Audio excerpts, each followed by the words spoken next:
اپنے معالج سے ضرور ایک وزٹ کریں, کنسلٹیشن لیں, ان سے کہیں کہ میں رمضان میں روزہ رکھنا چاہ رہا ہوں, آپ پلیز میری دوائیوں میں دیکھیں اور مجھے چیک کریں کہ میں رکھ سکتا ہوں کہ نہیں رکھ سکتا, میری فٹنس رمضان کے لیے ہے اور ساتھ مجھے دوائی, کیونکہ رمضان میں جو لوگ روزہ رکھتے ہیں ڈائبیٹک, ان کی دوائیوں میں چینجز کرنی پڑتی ہیں, ان کی ڈوزیجز اور ان کی ٹائمنگ چینج کرنی پڑتی ہے, پھر وہ روزہ رکھنے کے قابل ہوتے ہیں. یہ نہیں کہ جو روٹین آپ کی دوائیوں کی چل رہی ہے بیفور رمضان سے پہلے, تو اسی پہ آپ شروع ہو جائیں, پھر تو پرابلم ہوگا نا. ٹھیک ہے, تو آپ جو ہیں وہ اپنے ڈاکٹر سے ملیں اور آپ بتائیں کہ جی رمضان شروع ہو رہا ہے, میری دوائیوں میں چینج کریں, میرا پلان رمضان میں روزے رکھنے کے. ڈاکٹر صاحب آپ کے کچھ ٹیسٹ یا جو بھی چیک اپ وہ کریں گے اور ساتھ میں آپ کو بتائیں گے کہ فلاں دوائی اتنی ملی گرام کر دو, اتنی زیادہ کر دو, اتنے کم کر دو, اس کو اس ٹائم پہ لو, افطاری پہ لو, تو اس کے بعد آپ روزہ رکھ سکتے ہیں اور ہیلدی روزہ رکھ سکتے ہیں. بالکل ایسے ہی ہے. اچھا سر, لاسٹ میں آپ سے مختصر سا کویشچن کروں گی کہ ڈائبٹیز پیشنٹ جو ہے کیا ان کو بھوک زیادہ لگتی ہے اور کیا ان کو غصہ بھی زیادہ آتا ہے؟ جی ہاں, یہ آپ نے بالکل صحیح کہا کہ جو ڈائبیٹک پیشنٹس ہوتے ہیں ان کو بھوک بھی زیادہ لگتی ہے اور ان کو غصہ بھی زیادہ آتا ہے. لیکن یہاں پہ ہے کہ کن ڈائبیٹکس میں, ہر ڈائبیٹک کو نہیں. ایسے ڈائبیٹک پیشنٹس جن کا شوگر لیول کنٹرول میں نہیں آ رہا, نارمل نہیں رہ رہا, بہت زیادہ ہائی رہ رہا ہے یا بہت زیادہ لو رہ رہا ہے, فلکچویشنز ہیں, ہائی بھی ہو رہا ہے لو بھی ہو رہا ہے. تو فلکچویشن میں کیا آتا ہے کہ آپ کو نا جو ہے غصہ آتا ہے. آپ جب ہائی شوگر لیول ہوتا ہے تو باڈی میں کچھ ہارمونل جو ہے سسٹم چینج ہوتا ہے, کچھ ہارمونس کے لیولز جو ہیں وہ بیلنس خراب ہو جاتا ہے ان کا, تو اس کی وجہ سے آپ کا جو برین ہے وہ اس میں ایک ٹیمپرمنٹ لوز ہو جاتا ہے آپ کا, آپ کو غصہ آنا شروع ہو جاتا ہے اور آپ کے جو قریبی رشتہ دار ہیں وہ ان سے آپ کا تھوڑا جو ہے وہ تھوڑا جھگڑا ہونا شروع ہوتا ہے, غصہ آ جاتا ہے. تو یہ تو ہوتا ہی ہے. اور اس کے علاوہ جو ہے دوسرا آپ نے کہا کہ جی غصہ آنا اور تیسرا کہ بھوک زیادہ لگنا, جس کو ہم انگریزی میں میڈیکلی کریونگز کہتے ہیں.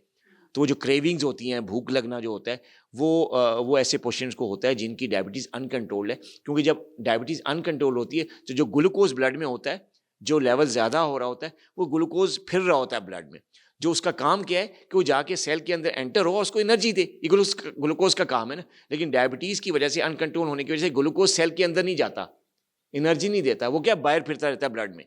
تو جب باہر پھرتا ہے اور سیل کو انرجی نہیں ملتی گلوکوز کی شکل میں, تو سیلولر میکنزم کے تحت آپ کے برین کو جو ہے وہ آرڈر جاتا ہے کہ بھائی بھوک لگی ہوئی ہے, وہ معدے کو کہتا ہے بھوک لگی ہوئی ہے اور کھاؤ.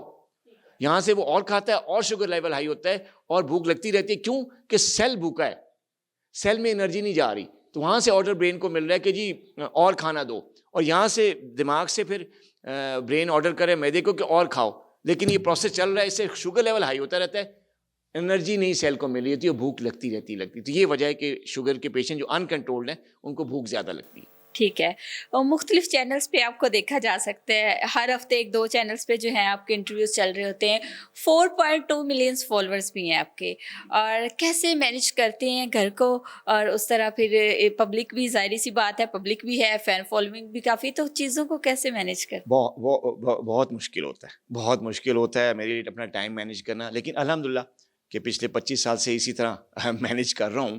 گھر کو بھی ٹائم دیتا ہوں, بچوں کو بھی دیتا ہوں, فیملی کو بھی دیتا ہوں. لیکن اس کے لیے تھوڑا سا مجھے جو ہے وہ اپنے ٹائم کو مینیج کرنا پڑتا ہے. میرے کیونکہ فزیکل پیشنٹس بھی ہوتے ہیں, کلینکل پریکٹس پہلے تو ہاسپٹلس میں وہ بھی چھوڑ کے جابس جو ہے وہ ایک جگہ کلینک کیا ہے جو پریکٹس, لیکن پریکٹس چھوڑ تو نہیں سکتے, پریکٹس بھی کرنا ہے. تو فزیکل پیشنٹس کو بھی ٹائم دینا, آن لائن والے پیشنٹس کو بھی ٹائم دینا, پلس جو سوشل میڈیا ہے یا جو اپنے فالوورز ہیں ان, جیسے آپ نے کہا, ان کو ٹائم دینا, پھر یہ پوڈ کاسٹ اور ٹی وی چینلز پہ سارا کچھ. تو یہ تھوڑا سا مینجمنٹ میرے لیے مشکل ہوتی ہے, تو مشکل ہوتا ہے. لیکن میں نے ٹائم کو ڈیوائڈ کیا ہوا ہے, اور اپنی فیملیز کے ساتھ میری اتنی دوستی ہے بچوں کے ساتھ کہ وہ جو ہے جو میرا آف ڈے ہوتا ہے سنڈے کو, تو میری کوشش ہوتی ہے کہ سیٹرڈے سنڈے جو ان کا آف ڈے ہے ان میں ان کے ساتھ زیادہ سے ٹائم گزاروں, تاکہ جو باقی ڈیز ہیں 5 ڈیز ویک کے, تو وہ پھر شکایت نہ کر سکیں وہ ٹولی. تو اس طریقے سے میں نے مینیج کرنا, مشکل ہوتا ہے لیکن مینیج ہو رہا ہے.